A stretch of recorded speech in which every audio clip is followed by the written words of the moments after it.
Bismillahirrahmanirrahim. Hari ini saya akan menceritakan tentang bagaimana cinta boleh mengubah segalanya dan bagaimana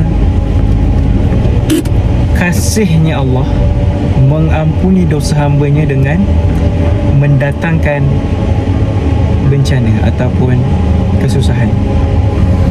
Diceritakan pada zaman kegemilangan Islam, pada ketika dahulu, dua pasangan yang hidup sangat bahagia, seorang suami dan seorang isteri.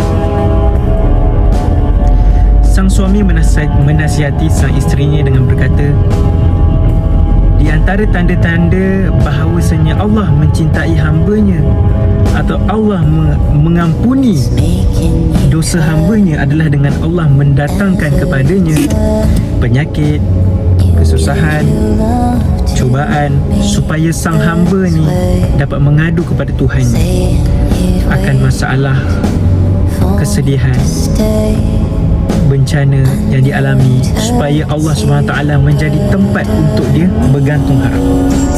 Itulah nasihat si suami kepada sang isteri. Satu hari sang isteri ini pun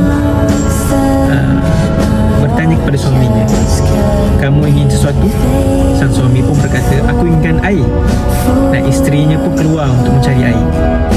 Sebab waktu zaman dahulu memang susah untuk nak minum, kena cari kat luar air lah, mana kat sungai ke kat perigi ke, tak ada air mineral. Dan sang isteri pun keluar mencari air tersebut. Setelah itu sang isteri pulang dengan membawa sebekas air untuk sang suami minum. Masuk ke dalam rumah, sang isteri mendapati suaminya tidur dalam keadaan lena. Dan sang isteri tidak ingin mengejut suaminya kerana takut-takut jikalau mengganggu waktu beradu suaminya. Dan sang isteri pun menunggu di atas kepala, maknanya dia duduk di sebelah suaminya sehingga pagi. Dan apabila pagi, sang suami pun mendapati apa yang isterinya lakukan terhadapnya sangat menyentuh perasaan, dan sang suami sangat menghargai apa yang isterinya lakukan. Dan sang suami itu berkata, wahai sang isteri, aku telah melihat kebaikan yang telah engkau berikan kepadaku, dan adakah engkau ingin sesuatu daripadaku?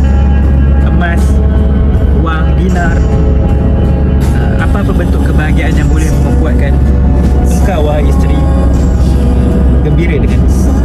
Dan sang isteri pun berkata, oh, jikalau begitu, alangkah indahnya jika engkau menceraikan aku.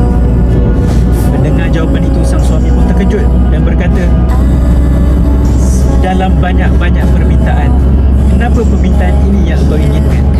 Dan sang isteri berkata, itulah, kalau betul engkau cintakan aku, engkau ceraikan aku kerana aku mencintai engkau. Sang suami pun pelik dengan perilaku sang isteri, dan sang suami pun berasa hampa, sedih, gundah gulana, dan dia pun keluar daripada rumah membawa diri kerana tidak ingin mengutarakan permintaan sang isteri. Berjalan merentasi lautan padang pasir yang sangat panas, sang suami berjalan dengan kaki tanpa alas. Dia berjalan sehingga tersadung dan kakinya patah. Setelah itu, sang suami pun cuba untuk membangunkan dirinya, dan sang isteri datang dengan membawa harapan yang baru. Wahai suamiku yang tercinta, segala permintaan yang telah aku minta kepadamu, iaitu supaya kau menceraikan aku, telah aku gugurkan. Maknanya sang isteri kata dia tak naklah bercerai dengan suami. Dan suaminya pun berkata, kenapa engkau berbuat sedemikian? Kenapa engkau sanggup melihat aku merana, menagih cinta, sehingga aku hilang sebelah kakiku, iaitu patahlah, kaki dia patah.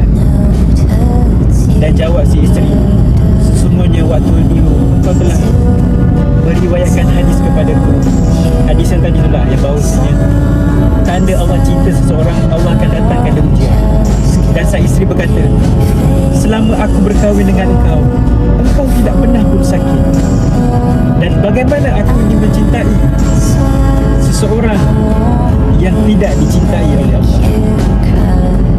Dan suami itu pun diam seketika dan memikirkan hal yang sama, bahawasanya selama perkahwinan dia tidak pernah diuji oleh kesakitan, kesusahan dan pelbagai bentuk bencana. Datang sang isteri memberitahu, dan sang suami pun sedar bahawasanya kakinya yang patah itu adalah tanda bahawa Allah cinta kepada dia, tanda bahawa Allah mengampunkan dosanya. Dan sang isteri pun berkata, sesungguhnya dengan kejadian ini, aku akan lebih mencintai orang yang Allah pun mencintai. Baik, kesimpulan yang kita dapat daripada kisah ini bahawasanya tanda seseorang itu dicintai oleh Allah SWT adalah dengan Allah mendatangkan dia dengan ujian. Kerana mengikut rintitan sejarah, Fir'aun tidak pernah sakit selama 400 tahun. Qarun tidak pernah merasa miskin setelah mendapat perbendaharaan dunia. Dan syaitan ataupun jin tidak pernah mati sehingga kini. Jadi apabila tuan-tuan dan puan-puan mendapat ujian, kesusahan, segala keperitan hidup, anggaplah itu adalah tanda bahawa Allah mencintai kita. Allah ingin mendengar rayuan hamba-Nya. Allah ingin mendengar segala keluh kesah hamba-Nya. Kisah ini dipetik daripada kitab syarah kepada Arba'un An-Nawawi karangan Imam Al-Burdani yang bernama Jawahirul Uluhiyah fi Syarh